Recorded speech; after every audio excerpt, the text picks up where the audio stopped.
Both of those years hurt me because I know 2015 I break my hand first game. Crazy part is I broke it in the first quarter, didn't know. My adrenaline was going so much, I just kept playing.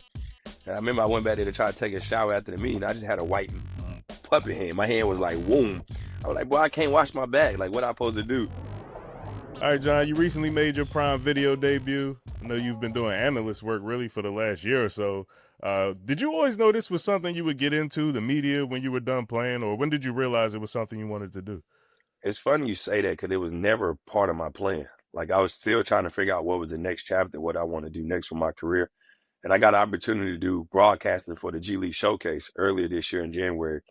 And that went pretty well. And after that, NBA TV reached out, and I did a couple shows with them. And then from there, I had the opportunity to get a call from Amazon.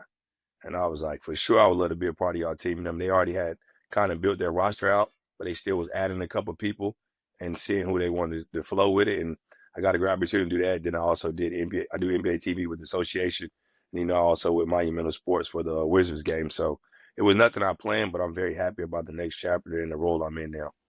And I think you do excellent work as an analyst. You're already going viral from Prime. They got you to do the Dougie on set. Yeah. I imagine people ask you to do that all the time. Do you ever get tired of that?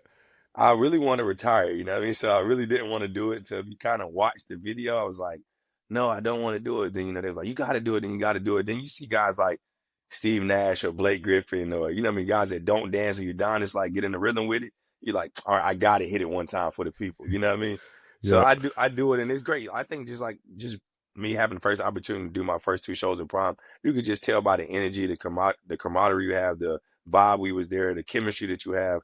It was just free flowing. It was fun. It was exciting. So I think we brought some excitement to the show with me up there and me doing a dance, and they kept playing the song. So I was like, all right, give y'all a snippet. Yeah, and I guess it's one of those things like it just helps you stick out in people's minds. Like the fans always just love to see you and embrace you, not just here in DC, but everywhere. How does it feel to know people still embrace you like that?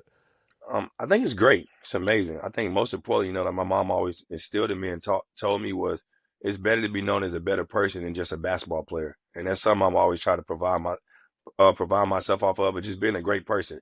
I mean, the way I treat people, the way I want people to treat me.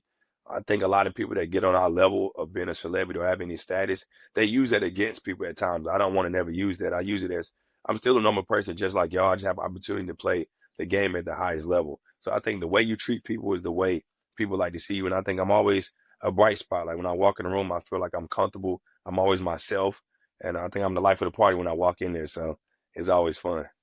All right, so let's move to the NBA. I want to talk about the Thunder for a second. The Warriors have the best record all time, 73-9. Do you think the Thunder can beat that?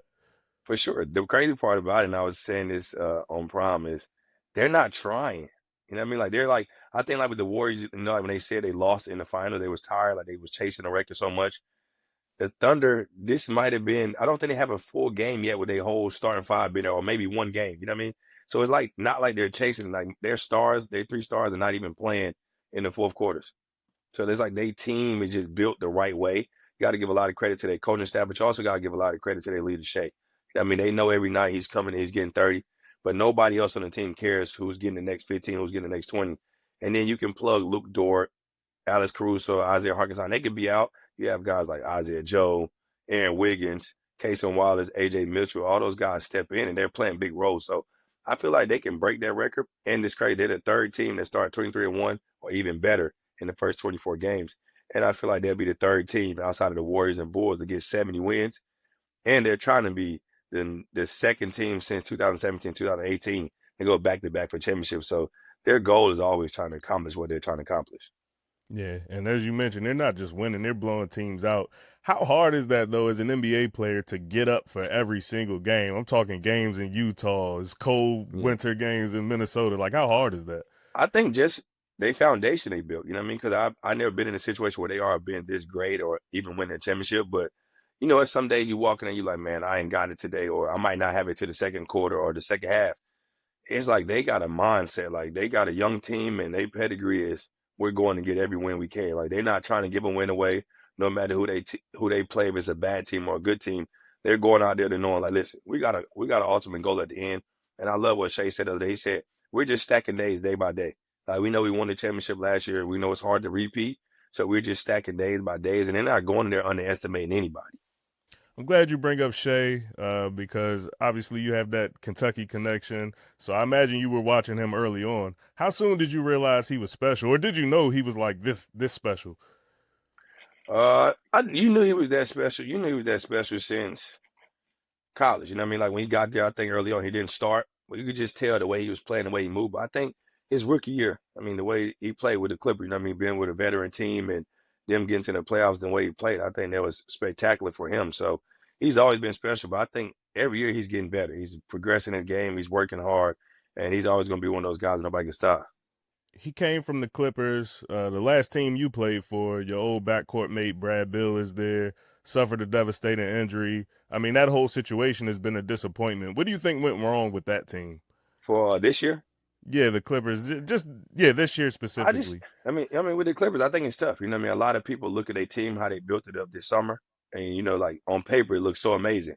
You know what I mean, but you got to think a lot of those guys are a lot older than what they was when they was in their prime. And I think a lot of fans, a lot of me people looked at it and was like, oh man, they're gonna win the championship, or they're the favorites, or they're a team that can compete against the Thunder because of who they have. Yeah, they have big names, but it's a different part of levels of it in their career. You know what I mean? Chris Paul is in year 21 to 22. You know what I mean? James Harden's still playing at a high level. Kawhi's, we know how good he is when he's out there. And I think with Bradley Beal, he was just trying to find a place where he felt home, he felt happy, and it was there. I talked to him. It's just devastating. He had a season-ending injury. I mean, you wish that those things don't happen, but sometimes it looks good on paper. But till you get between those four lines and compete, everything don't work the way it's supposed to work. Yeah, then they send Chris Paul home. What did you make of that situation, especially as someone who maybe didn't get the storybook ending you probably deserve with your original team? Like, could you relate to that a little bit? Kind of relate to it because I didn't get the story ending I wanted, but with his situation, I kind of really don't know what happened. You know, I mean, you hear all the news and media people about, oh, he had this problem, he had that problem. I mean, most of those things stay in the locker room, WB. So I don't think anybody on the outside will ever know unless you just being too nosy and snooping around. But I hope he get an opportunity to get back on the team because I want him to finish his career in the right way. You know, I mean, he's a first ballot Hall of Fame, and I think he should have the opportunity to finish it, no matter if it's with the Clippers or any other team this season. Yeah, to me, CP is like the last of a dying breed of point guard, Yes. pass first guy, kind of like yourself. Yeah. Do you agree that his style of play is almost going extinct now? Yeah, it's no true point guards for real. I think you probably have a couple left. You know what I mean? Guys like Josh Giddey, you know what I mean? Tyrese Halliburton for sure. That's pass first guys. But now in the league or just basketball period, not really true point guards. It's guys that's combo guard that can score the ball and pass. But in reality, they want their point guards to be scorers. So, I mean, look what Halliburton did last year. Nobody expected the Pacers to get there. And you got to give a lot of credit to him of the way he plays basketball and having Rick Carlisle over there, who's had a lot of great point guards on in his career with with Jason Kidd being over there and things like that. So true point guard kind of out the picture, but now it's just one-on-one basketball for him. If you can beat a guy one-on-one in ISO situations or find a mismatch that you're waiting for, you can excel in those plays. You mentioned, in addition to doing work with Prime Video, you've also been working with NBA TV. Monumental Sports, it seems like you're kind of back in the Wizards fold family. What's your relationship with the team now? It's great. And getting traded from there, and that's a part of the business. And at that time, you're not really happy and trying to understand what's going on. So I think to fulfill that joy of getting back around, the fans miss me. I miss them. I miss being in the city, living in the city. So get the opportunity to see what they're trying to build over there with their new GM and president and things like that. Seeing how they're trying to get these young guys to understand it. My point of view, I'm just trying to tell the fans, be patient.